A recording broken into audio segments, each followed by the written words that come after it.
Hannah Perez, founder of SEEQ Supply, clear protein brand from Los Angeles. I've always had the why not me mentality. If they can do it, why can't I do it? I think there's no feat too big when it comes to anything you want to do in life. What are recommendations you have for legacy brands? Don't be so strict about staying pretty. We're in a world where realness matters, relatability matters, and allowing that to show through your content in a way that isn't so picture perfect. What did intrigue you being an entrepreneur or like building your own stuff? How did you meet Mark Cuban? We didn't meet Mark Cuban, but Mark Cuban met our product through TikTok when we first went viral. What happened? Basically, me and my co-founder, we were running all of our marketing solely on TikTok when we first launched. And we were trying to think of new concepts. And one idea that Ben had, my co-founder, was to attach our brand to Shark Tank in some way while also showing the journey of building our business. This was the first month of us launching the business. And Jake Cuban ended up placing an order on our website for our product. We saw the last name Cuban come in. The order was from Dallas, Texas. We were like, this can't be a coincidence. So we looked up the address and it was for sure Mark Cuban's house. And so we knew we wanted to get his attention somehow. This was an opportunity to latch onto for social, just for him to comment saying that he's tried our product. And as Ben is writing a script for the video, after we knew it was delivered, we end up getting a notification on TikTok saying that Mark Cuban just tagged you in a video. Wow. It was insane. What happened after that notification? Mark Cuban tags you on TikTok and everything goes viral? Mark Cuban tags us on TikTok. We're already 90% sold out of that first round of inventory that we purchased. So that video ended up selling out the rest of our product. We didn't know when we were going to place another order, but that was a signal to us. In this video that Mark Cuban posted, he rated our product a 10 out of 10 and told us these guys need to be on Shark Tank. The whole series that Ben was making around how even we got the attention of Jake Cuban was the journey to getting on Shark Tank, but it wasn't necessarily us actually trying to get on Shark Tank. It was just using social awareness of the TV platform, so Shark Tank, to attach it to our brand to get people to watch. I mean, that's what most people do nowadays, right? Like even if they end up on Shark Tank, they're not necessarily looking for an investment. They're like, oh, we just want the eyeballs of TV, right? Right. Yeah. And for us, we didn't even necessarily want to even go on the show. It was just a way to connect with people on TikTok that already understood something like Shark Tank. So they wanted to watch the rest of our video. So it was like the social hacking that Ben was really leaning into with this series. And when we got that notification and that video from Mark, we were like, oh, maybe we do actually need to pursue Shark Tank because now we have the shark himself telling us to go on Shark Tank. So we ended up doing the whole process. But thankfully, we got cut at the very last minute. We had a producing team. They were going to fly us out in the summertime. It was a whole thing that we spent a lot of time on. But we were so early in building the business that it would have been a bad move for us if we would have went on the show and made a deal at that time. Also creates a lot of pressure and everything. But yeah, let's go a step back. And one word you already mentioned it, social hacking. Want to talk about that today. But first of all, welcome to the show, Hannah Perez from SEEQ Clear Protein. We met a couple of weeks ago at Lighthouse in Venice here. And it instantly clicked. You bought one of our shirts, actually. So I did. Thanks for the support. And of course. Then you told me about that whole clear protein thing. I wasn't aware of that it exists. I mean, protein is a big thing. If it's whey, if it's other protein, everything has to be high protein right now. Even Khloe Kardashian has her own protein brand. So what's the whole deal with clear protein? What's the difference? Yeah, clear protein, it's so unique. I mean, I had the aha moment myself as just a consumer of protein back in the day. We just crossed our 4th birthday last week in October. And we, when we first got started, me and Ben, I was working in a supplement store. I was also working full-time at an agency. I was trying to monetize my own fitness account. So I was deep in the wellness industry. So you were also working out a lot yourself? That's how you Yep. got into that? Exactly. Okay, nice. Yeah, I was around it. I was in the community, working at the supplement store. I was so deeply immersed into the bodybuilding community, the strength training, the people who are taking supplements. And I had never heard of Clear Protein up until Ben walks through the doors of the agency that I'm full-time at in Minneapolis and hands us all a sample of this product because he's trying to get feedback. He's thinking of starting a business. So you just met through that? I thought you studied together. We went to school together, okay, but yeah. separate degrees. So he was an engineer. I was in business, marketing, entrepreneurship. But he got an internship at a social media agency. That's where I was working. So he was there for just a blip of time. I ended up staying there full time. He was only there for a couple months for the internship. And then he came back because he valued, I think, our opinions. That's why he came back. And grateful that he did, because he, at that point, was just trying to see if this product was even likable from others. So I was at the point in my career where any rep that I could take in getting a taste of entrepreneurship, I was taking it. I was just trying to get my feet wet, trying to learn, trying to understand, like, is this something I really want to lean into? So any idea that came my way, I was applying my skill set to. What did intrigue you being an entrepreneur or like building your own stuff? Yeah, I think ultimately just seeing other people do it that are so normal, that don't have a background. Really, Shark Tank was that kind of vision and portal of like, oh, if these people can grow this business in their garage and they don't have a business background, why can't I? I've always had the why not me mentality. If they can do it, why can't I do it? But it's also very helpful to have, like, I wouldn't say if it's a role model, but for lack of another word, it's kind of like role models to see somebody else who has it done, right? It's like, oh, it's actually possible.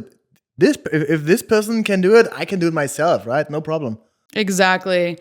I think there's no feat too big when it comes to anything you want to do in life. It's just ultimately looking at what's that first step that you can take into the thing that you want to do or the person you want to become, and taking one step, or asking the person that's already doing that thing one question and getting that mentorship to allow yourself to feel that little bit of confidence to get you to the next step. And that's just a rinse and repeat thing that I've done in my history of just being an entrepreneur. I was selling Yeezys and random shoes in high school. You know, in hindsight, it's like, I don't even know where that inspiration came from. It's just that I saw someone else doing it and I saw the opportunity to, you know, flip something and make money off of it. And then doing that again and again and again in different concepts as I got older. Have you always been that fearful and that self committed? I won in high school, and I don't know if this is the same for in Germany where you grew up, but in soccer we would give out basically awards at the end of the year that are attached to like the most blank, fill in the blank. Yep. Most valuable player, fastest player, best assist. Exactly. Okay. So my freshman year, I won most disciplined. Wow. And at the time, I was like, I hate that award. That's just not, that's not as cool. It's not a sexy thing, right? It's kind of like it's a nice thing to have, but I'd rather be the most fair player or the one with the most goals, right? And it made me, I almost had this like negative attachment to the word discipline at the time that I was like, I didn't perceive it as a positive thing. And now in my more adult years, I can look back and say like, wow, discipline is something that so many people, like, you can't learn discipline. You either have it or you just don't. And it's like everything is an upstream battle for you. I believe discipline is ultimately like you put discipline in a blender with passion and you can do anything. Yep. You know, so I feel like that has always been something just ingrained in my soul and my being from a very young age. And I think that has a lot to do with how I was raised and just that mentality of you can do hard things. Let's go see, we have our company values here on the wall. And one of them is passion over there.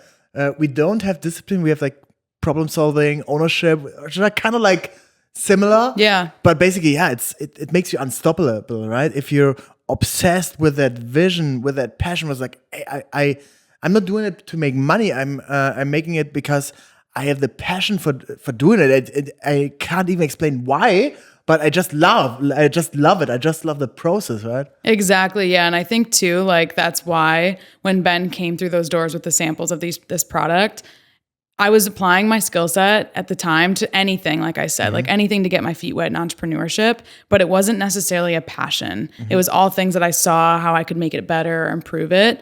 But when he brought this sample of protein, like I said, I was working at the supplement store. I was deep in my own health and wellness journey, starting my own Instagram page, trying to monetize that. Like there was so much passion behind that because I had a personal unlock with my health and wellness. When I was working at the supplement store, I learned about this basic nutrition and knowledge. So I think, again, to combine like that passion, it was just so clear to me that I needed to work on this with him. How was the process afterwards? Like you founded the company, you sold out the first batch, right? And at some point, when was a tipping point where you said, we're going to do this full time? The tipping point was around that time that Mark Cuban tried our product. So we had to invest into 4,000 units of product. That was the manufacturer that did it the best. We spent like 9 months or so trying to find other manufacturers. How much does that cost? Like 4,000 units? 4,000 units is basically a 6-figure, like right under 6 figures to invest in. So like 90 grand that we didn't have. And just to give it in perspective, right? You order that and you have to pay for it.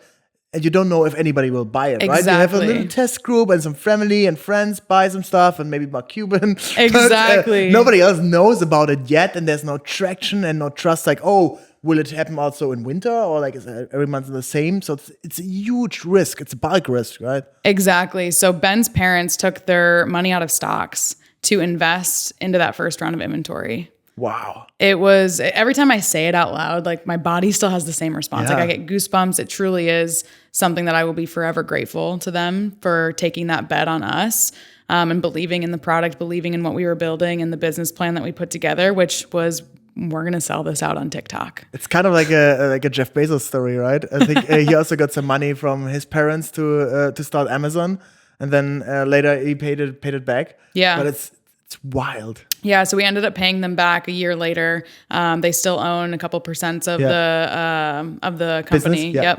Yep. So that felt really good, especially for Ben to be able to do that. And those 4,000 units, like you said, we had no idea how long it was going to take us to sell out and when we would be like, we can start paying ourselves to go all in on this.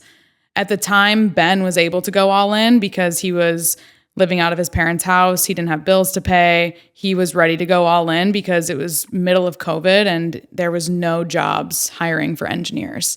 So this was kind of his moment to just be all in. For me, I was, living on my own, needing to pay my own rent, having other bills to pay. And I was running my own small marketing agency at the time just for local businesses in Minnesota. And I had this vision of I can make this work, hire a couple employees, spend a couple hours a week on this business while also working on SEEQ. And I had built some of that out. So I had one employee, was spending less time on that business than I was with my time at SEEQ. But around the time that we launched in October of 2021, like I said, we went all in on TikTok and we found a concept that worked. We went out on the streets, we had our product in hand, we gave it out to random strangers, got their rating out of 10, and posted videos. Just it's kind of like that. saying what you still do now, right? We still do a lot of sampling videos today. I think ultimately the liquid to lips experience is so important for a new product category that people can't understand unless you try it for the first time, because so many people are inundated with the traditional thick and milky protein, chocolate and vanilla protein. And this one is light. It's almost like a lemonade or so, right? Exactly. Yeah. Strawberry lemonade is one of our flavors, but it's very similar to your typical sports drink. So we're allowed to do these fun, fruity flavors that are nostalgic, that are exciting, that are refreshing. And that's really the difference between us and regular protein, but you still get all the same benefits because it still is a complete protein. Cool.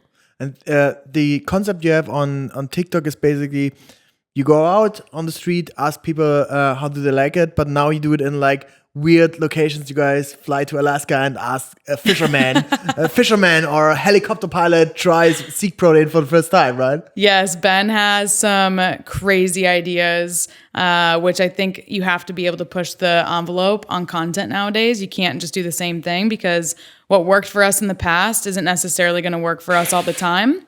And Ben went out to Alaska to basically deliver a package to someone that ordered from the North Pole. So the whole video was around this delivery to the North Pole, and through that, getting other people to try it along the way, all these different characters that were a part of their journey to delivering that package. So thinking of content that we used to do in an elevated, fun, new, entertaining way, but also not losing the roots of it all, because what worked in the past is still working today. Yeah. So the company's really, really driven by marketing, by attention hacking, by social hacking or so. Can you kind of like break down a little bit these concepts and also in the second step, like the process on how you develop ideas, how do you go through it? What's the idea? How does the boardroom how does it look when you guys are in the marketing meeting? Yeah, it's definitely shifted, of course, over the last 4 years when we were all in person in Minneapolis. We had our own warehouse, so we would be in the office together. We would be ideating and throwing ideas around all the time. Now we are all remote, so it looks very different. And that's been challenging in some ways, but also it's allowed for larger brainstorms to happen in a siloed perspective to then bring together to a more productive call. Mm-hmm. So ideas for us are, one, we call it the SEEQ way. It's basically taking something that, like a sampling video. Okay, here's a sampling video. Now, how can we make this more interesting? How can we create something that nobody else is doing? What is an interesting thing that we can do for the holidays that isn't just, a picture of our product under a Christmas tree? How about let's turn our product into a Christmas tree and sell it on our website? That's something that we actually did in 2022, where we had green bottles and yellow bottles, and we ended up putting on our website what looked like a Christmas tree with the green bottles with a little yellow star on top. And we had the sale price for like $5,000. You included in that, you would get a home assembly, and you would get the team to basically drive it all to your house and be there. How much protein do you get for $5,000? I think it was I want to say it ended up being like 75 bottles or something like so that, or like 60 bottles. Yeah, for sure. It lasted more than a year. But what surprised us most when we put it on our product page as a joke, because it was just a marketing campaign, somebody actually bought it. So good. And who bought it? It was someone in Allen, Texas. And it happened to be another manufacturer who was trying to win our business over. So they didn't actually. Wow, that's pretty smart. It was pretty smart. It actually wasn't our. They didn't actually want the product. They didn't want the protein, but we still wanted to. Someone bought it, so now we were going to do a campaign around that. So we rented a white, Sprinter van. We filled it with the protein, and we drove us and the 5 people on the team that we had at the time down to Texas, and we ended up giving away all the protein to local gyms there, which was really neat. Nice. And you just never know what's going to happen from that. So from idea to, in the sense of creating interesting ideas around the normal campaigns that you're going to do. Yep. And then not showing only the result, but also documenting the process, right? Exactly. Yeah, I feel I have sometimes a hard time with that. I mean, if we do it for clients, for doing it for somebody else, it feels so much easier, because it's like, oh yeah, you always have your second thoughts on what other people should do. But if you do it for yourself, it's like, oh shit, how do I break this down? Because you already know where this is going, right? And I'm also pretty quick in my brain, and I was like, oh yeah, shit. So we announced a couple of weeks ago that we opened up a New York office with BDX. And we did a little campaign film around that or so. But now, as you telling the story, right, probably we should have told even more of the behind the scenes process, right? It's not only about, oh, you throw a party in New York and a live podcast and 100 people show up and you announce that. It's also the way of, oh, we fly to New York, we go on a red eye, we fly with fucking Spirit, and we don't have good seats, and we bring in all the stuff, and we don't know anyone, and all the failures in between. Then you go to the print shop, and the posters doesn't arrive, and all that stuff is what people want to see, right? Exactly. Yeah. I think that just human is so important that I think got lost for a little bit. And now in the last 5, 6 years, maybe, people are getting back into that. I think that's what I love about TikTok is it's just such a raw channel that you can just post exactly whatever it is. It doesn't have to be this highly edited or produced piece of content because people care about relatability and authenticity. And I think that's especially important in brands that are built today. But just to take again and reveal the SEEQ way, taking basically a good idea, but it can be also traditional, it can be Christmas, holidays, whatever, right? Then spice it up and think, why should anyone care? And how do we make it special? And then document the whole process. Exactly. I think there's always opportunity for more content.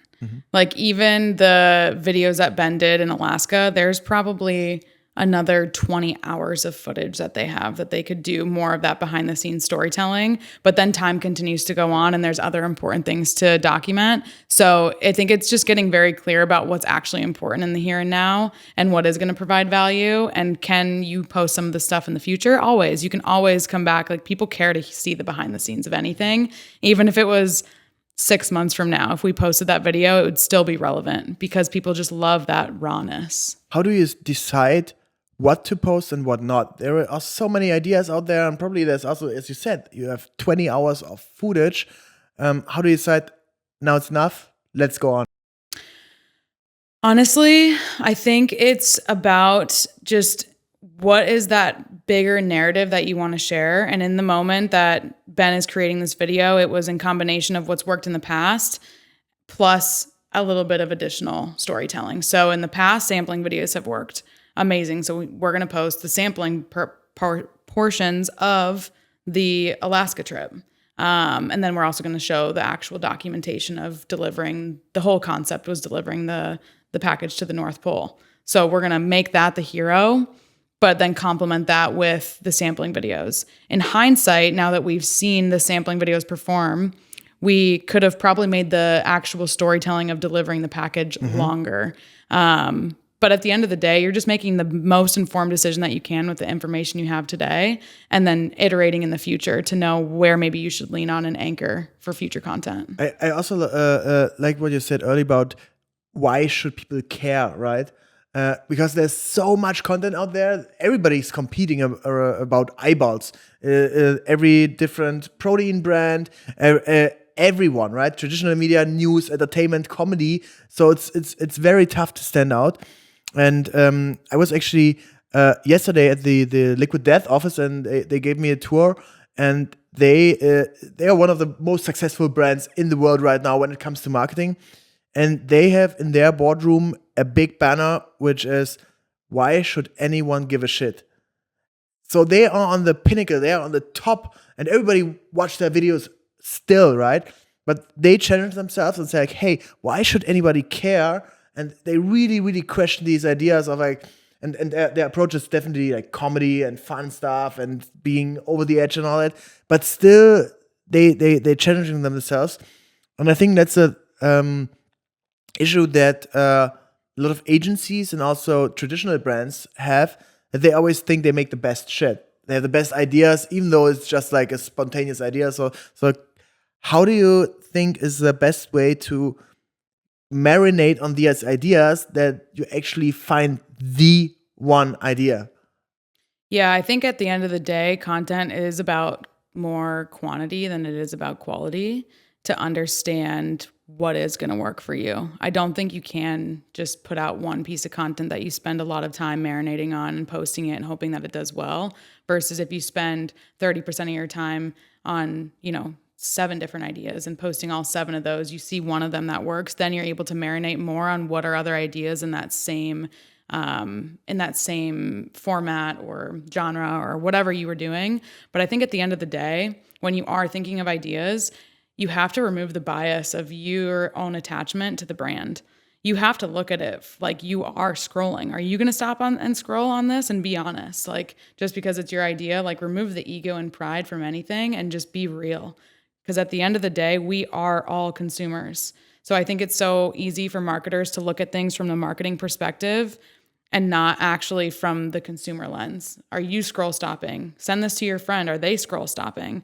If the answer is no, then why are you posting it? If it's not evoking some emotion, whether that's, entertainment, laughter, any type of thing that actually gets people excited, why are you posting it? Do you also have a SEEQ method for these triggering these emotions, or is it just naturally in your marketing brain? Intuition is what got us a long way at SEEQ. And I really believe like that gut feel, that gut reaction of even just that first moment of you consuming the content and also just getting feedback. Like me and Ben, I think it's so powerful that both of us that came together to work on this brand together, because a lot of entrepreneurs are working in a silo, they're working alone, and it can be very easy to get so close to something that you're not actually able to see the full picture. So I think having that feedback loop between both of us, we're able to spot different things. And I think that's what complements us both really well. And again, having zero ego and attachment to anything that we say, any idea that we put out there. Because at the end of the day, it is a gut feel. Like, is this a good piece of content or is this not a good piece of content? I don't think you need to overthink it. Co-founders usually are very opposite, right? But I feel in your business, both of you guys are the CMOs. Things definitely have shifted quite a bit in both of our roles since we launched. Ben is definitely heavily in content creation and ideation, and I'm more like that traditional marketing background, brand background. So we complement each other in those ways, but he has a much more strategic mind in the way that he approaches all of his content. So I'd be curious to hear how he would break down his thought process and like the SEEQ way and content. Oh yeah, at some point I think you should for sure interview him. We got to get him on more podcasts. Yeah. But yeah, we complement each other really well because we are very different in the way we see the world, but we are also very similar because we are ultimately Gen Z, on the cusp of Gen Z millennial. I think we're very much, we just had this conversation like 2 days ago. If you're Gen Z or millennial? Yeah, because technically I think he's millennial. He's 1 year older than me. 96 and I'm 97. But anyway, in hindsight, doesn't matter. But yeah, I think he would say something differently about content and the way he thinks about it. But our roles were very different when we first started. SEEQ is a super successful business now, on the way to make about like $30 million-ish revenue. Do 25 this year. Okay. Yeah. Well, I mean, it's still a couple of months to go, so let's see what Christmas brings. But yeah, like super successful business, growing, and the question here is like, what's the end game? Yeah, I mean, end game is to be the face of Clear Protein. So the same way White Claw is the continued leader in the seltzer industry, when they broke the noise of the traditional beer consumer and were able to create this new category of seltzers, all of the, big name brands, Bud Light, Truly, everyone's coming out with a seltzer. They're still owning over 50% of the market even today. So right now we're in the clear protein boom. So similar to seltzers in 2019, this is that moment for clear protein. When we launched our business 4 years ago, it was really only us and Isopure that really made any noise about clear protein. Isopure never made this their hero product, so they don't spend a lot of time marketing it. So that was our strength when we launched. We got a lot of virality on social media and a lot of awareness for clear protein, which ultimately led us where we are today. And now in 2025, there's dozens of clear protein brands. So the only way you can stand out is with a good brand? Brand and community.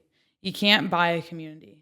A lot of brands that maybe have hundreds of thousands, millions of dollars to spend can make a clear protein brand tomorrow with a sexy looking brand and, call it a day and do pretty well. But what they can't do is just buy a community. So that's really, I think, important for any brand building today in 2025 is how are you translating what viral success you're having online into real community? So how do you do it? We do a lot of marketing that's not traditional to supplements. A lot of supplement brands take the very heavy gym goer approach, the bodybuilding approach, but we're really trying to break the stigma that protein is only for the gym or protein's only for the bodybuilder. And I mean, you can just tell even looking at our product, it's vibrant, it's bold, it's fun, it's not intimidating, it's approachable. It's something that you can look forward to. Actually looks like a sweet, so right? Exactly. And for us, we want a community that it reflects us at the end of the day. Both me and Ben, we're both everyday active people, and we, grew up playing sports. We've both dabbled in strength training. We've done all these different modalities of movements, and I just like to push anything like that I'm doing. I like to go boxing. I like to do a random run. I like to go and do yoga. I move so differently, and I think that's how most people are. And having a community that reflects that is really important to us. So recently we just did a Peach Beach event, which was us taking over part of Santa Monica Beach. I love the idea. So yeah, we got to break that down. The Peach world record. The Peach world record. It was iconic. But that was our first time bringing communities together in real life. We've done a couple things here and there when we were living in Minnesota, but this was our first moment to see if the community would show up for us, and they did, and we created it around a new flavor. That's why we called it Peach Beach. We were releasing our juicy peach flavor, and we did a little workout. But then we wanted it to be more than just a community event. We paired it with content, and that was like the SEEQ way that came through in that idea was let's break a world record. And we ended up looking up behind the scenes. It's just this is the documentation that I wish we would have had more of. But me searching what are world records around peaches, and there wasn't a world record around the most people eating a peach at the same time. So I get in touch. I want to see your ChatGPT history. it's gotta be weird. There's so much. And just what we're buying, our Slack communications, the fact that it was the end of August, peach season is coming to an end. Are there gonna be peaches? It was all of this stuff. Yeah. And for us, I got in touch with Guinness World Records because I wanted to make it legit. I wanted someone to be there, signing a little paper and doing a little thing, giving us the award. And basically I find out that it's going to cost I think they quoted me $16,000. Yeah, it's super expensive, right? It's so expensive. Yeah. And that was just for them to review the award. It wasn't to send somebody out or even to actually do an established thing with them. It was simply for them to just review my paperwork. And obviously, as a brand, we were no, that's just not worth $16,000 for us to do that. We're scrappy. We don't have those types of budgets. Especially say 16 grand. I mean, if there would be a chance that you get on TV or I don't know, they have a show or whatever. Yeah, you're bringing the news. Shark Tank thing, right? Yeah. Then let's go. But otherwise, yeah. No, it wasn't worth it. So we were okay, how about we just hire an actor, get them in a suit, we make our own certificate and just have them sign it off and give it to us as part of the content. And so that's what we ended up doing. And then last minute, literally the day before, I'm on the phone with my co-founder and the guy who was going to be producing it. And they were joking around about how our friend was going to dress up in a Princess Peach costume. And I was no, that's actually a really good idea. We could have our other friend who was leading the workout, Sydney, do the actual presentation, and she should dress up as Princess Peach. And she was super down. So all these ideas, they don't always happen in the sense of you plan it out, you have this list and it comes to fruition. Some things just happen so candidly, in that conversation that then they add on to the original idea. So I think it's so important to stay open to the idea that you once created and knowing that things can shift to become better and more elevated. So yeah, we ended up breaking a world record, the unofficial world record of everybody eating a peach together. How many people do you have to bring together to I break think it now? I think we had like 152 is Okay. what I think that they clocked. Whether that's true or not, you'd have to look at the footage and count for yourself. But it was a memorable event. Like some people literally came. There was this group of older women that wanted to take a picture with the certificate, and they were like, "I saw the event on Eventbrite, and I've always wanted to break a world record," and that was the only reason they came. This is so funny. So it was really unique. There was only like 2 people that responded from Eventbrite too, which is really funny because we post the event everywhere, but that Yep. specific platform we did not have more than like 2 people, and they ended up showing up, but only for the world record. Crazy. Yeah, it was. Crazy. What are recommendations you have for legacy brands, big corporates who have huge marketing departments right now? You have a huge brand legacy and a lot of stuff they have a huge value to lose if something goes wrong. If you would be the CMO of one of these S&P 500 companies, what would you do? Oh man, I mean, I would honestly hire 2 Gen Zers and let them cook. How would you let them deal with legal? Like just get their back and say like, hey, I take care. I think so. I think at the end of the day, social media is one, like just stay out of politics. I think that's where you can get very controversial, like as a brand, as a business, like that's probably the closest thing to legality issues that you would have. And just make sure you have a strong like brand Bible when it comes to who you are, your core values, what you believe in as a brand. I think that's how you can keep those guardrails up for any person that you're hiring on the team. But these brands, I think a lot of them have been successful that I've seen by allowing their, Gen Zers to just post the thing on TikTok, to comment, on other people's things. Like I see Kraft mac and cheese commenting on a random influencer video saying some slang that's trending right now, where I just think it's important to stay with the times. Don't be so like strict about staying pretty. I think a lot of like millennial brands are still posting like studio imagery of their product. They're still posting, beautiful graphics. We're not in a world where, pretty matters. We're in a world where realness matters, relatability matters, authenticity matters, and allowing that to show through your content in a way that isn't so picture perfect. TikTok was back then your sweet spot, the right time, the right product, right content. Where do you see opportunities right now in terms of social channels, communities? Where would you put your marketing dollars in today if you wouldn't have the baseline of following? Yeah, I mean, the easiest channel still to grow today is TikTok. I think ultimately creating a community is not built on TikTok. I think TikTok is an awareness platform and allows you to be seen, but it doesn't allow you to necessarily connect.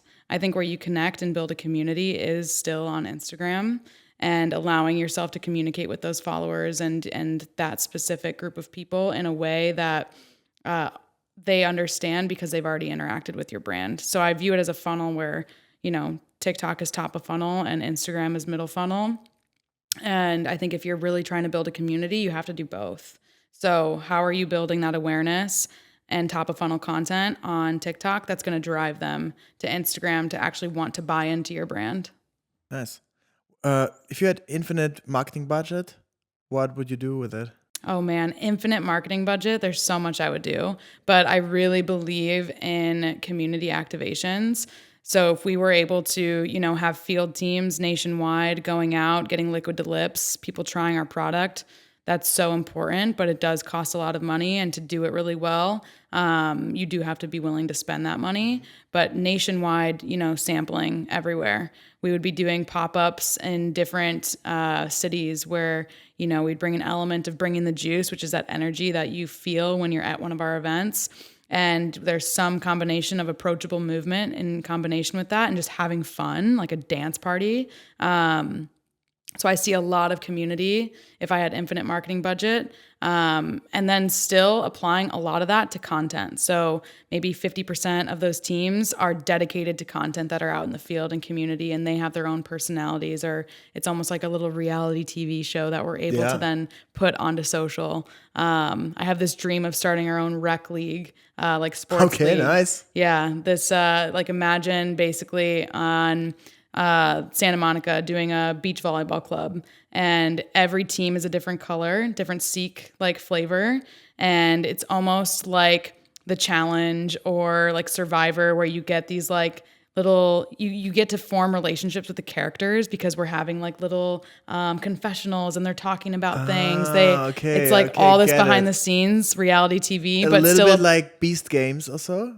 Less like that, because that was more like a Squid Game like type of thing. This would be more like a team, and it would still be like a rec league, but we would make it paired with content in a reality TV type of format. And then you would actually win real trophies. Like I've been a part of rec leagues, and all you get is like a t-shirt and a gift card to the local bar.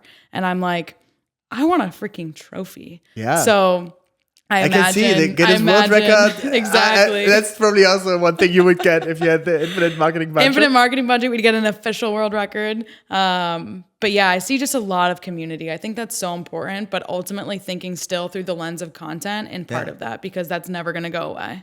One last topic I want to tackle is you guys just made it to Costco, the biggest wholesaler in the world, and you guys get distributed there. How was that journey? So we just launched on Costco.com. So only on their website you can find our strawberry lemonade. And basically we have the next, call it 16 weeks to prove out that we can then go into warehouse in 2026. So the goal with launching on their website is for us to get into the actual warehouses themselves. Wow. How big will the boxes be you guys gonna sell there? So we have a 35 serving tub that we'll be selling of just our strawberry lemonade. So that's our best seller. And we'll be selling that at $57.99. So best price point per serving, obviously Costco. But the goal would be to hopefully do another flavor if we went into warehouse potentially, just to give variety. But for now, that's me manifesting that we would have 2 flavors. But for now, it's strawberry lemonade, Costco.com. Next 16 weeks, prove it out. And yeah. Can you explain this phenomenon a little bit? I know on the e-commerce side, you definitely have better margins, right? And Costco was probably pretty tough to negotiate with. But every brand is like very obsessed into getting into Walmart, into getting into Target, into getting into Costco. Why is that? Just because you can add easily millions of revenue? Mass distribution is really the path to becoming the face of clear protein in this category. And you can't not do mass if you want to grow to being a household name. You have to be where people are shopping. Ultimately for us, we knew we wanted to launch into Target. That was our dream retailer at the time when we first launched the business. Why Target? We grew up, I mean, I didn't grow up, but we spent the last 10 years, Ben grew up in Minnesota. There are, retailer in Minnesota. Okay, yeah. So we would be, eating across the street from the Target headquarters, and it's like, downtown it would be Minneapolis. So cool to go there and see yourself on the shelf.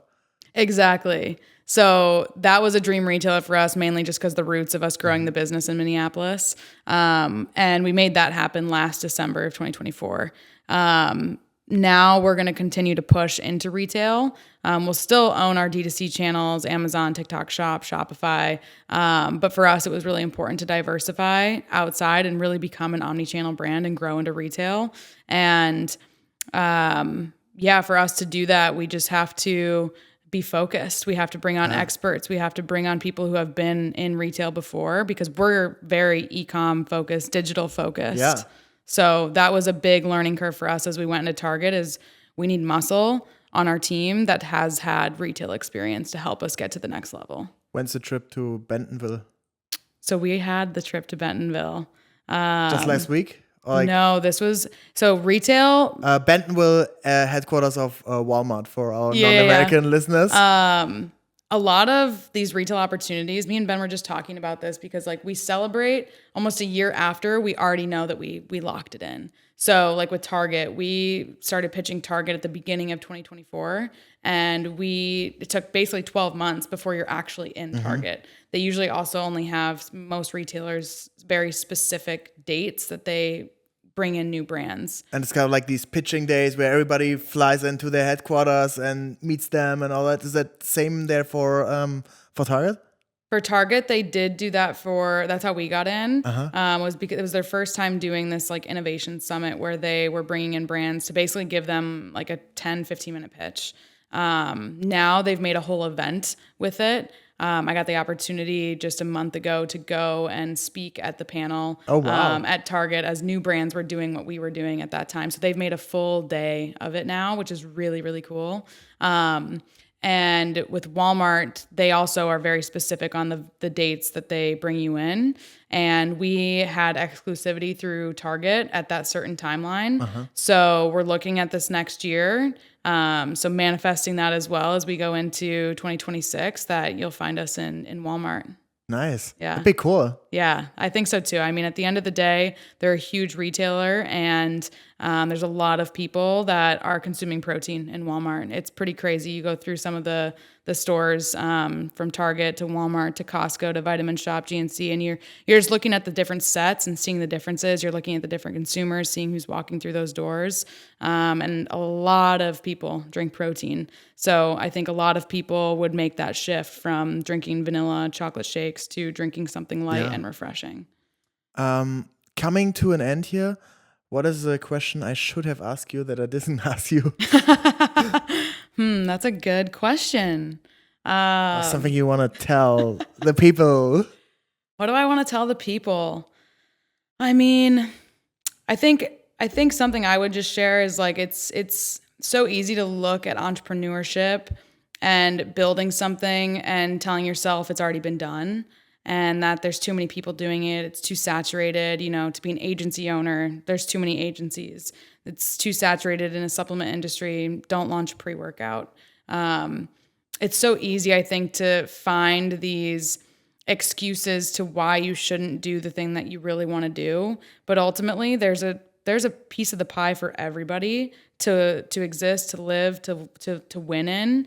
And I think a lot of people just get in the loop of thinking that they can't because of those reasons. And also that it's just so supportive. Like when you do start something, the people around you want you to succeed. Even today, I was at a networking event just a couple weeks ago, and more clear protein brands are coming out on the market. I have the CEOs and founders of other clear protein brands coming up to us and talking with us, trying to figure out ways to collab, even though we are direct competitors of clear protein. And I just think it's so interesting to see how even in the same category where we're fighting for the same eyeballs, you still can be supportive and find ways to win together. So I would just share, like, don't let your own self get in the way of wanting to start something. Love it. That's Hannah, you're such an inspirational person, and I always love to sit down and talk to you. It could go on forever here, and there's so many stories where you guys should check out. You've just been on KTLA. We talked about the Alaska one. Like, there's so much more stuff. Super, super excited. Thank you so much for your time. Thank you. Who else should I invite for the podcast next? If any recs? Yeah. I think you should invite the guys from Waterboy. Waterboy? Yeah. What do they do? They're a hydration brand. Nice. But fun, exciting, less, just more fun and exciting than other hydration brands that exist. That's a stiff. Okay. Yeah. Amazing. Yeah. All right. Thank you so much again for your insights. If you guys want to find out more, check out SEEQ Supply on Instagram, on TikTok. You are on Instagram, you're on LinkedIn, you're everywhere. All the things. And but probably at the next store in Los Angeles, or just doing another world record at Venice Beach. So check out SEEQ Supply. Great stuff. Tried it myself. And thanks for listening to the podcast, and see you next week. Thank you.